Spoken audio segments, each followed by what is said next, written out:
ठरलं तर मग या मालिकेच्या पुढील भागात आपण पाहत असतो की सोनल गेलेली असते. आश्रमातले सगळेच मुलं तिला टाटा बाय बाय करत असतात. सायलीला मात्र थोडं इथं टेन्शन आलेलं असतं.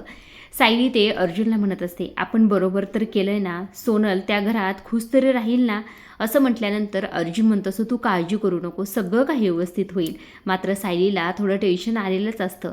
सायली म्हणत असते, आपण तिला त्या घरात पाठवून काही चूक तर नाही केली, असंही ते सायलीचं परत परत म्हणणं सुरूच असतं.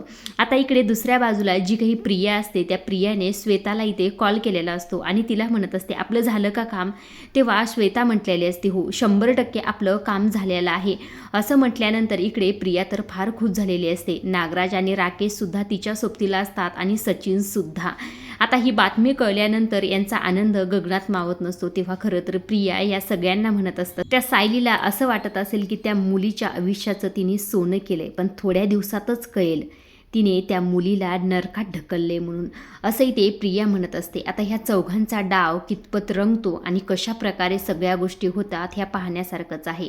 आजच्या पुरतं एवढंच. अशा डेली मालिकेच्या अपडेट, नवीन प्रोमो जर तुम्हाला जाणून घ्यायला आवडत असतील तर आपल्या चॅनलला जरूर सबस्क्राईब करा आणि तोपर्यंत पाहत राहा. ठरलं तर मग. धन्यवाद.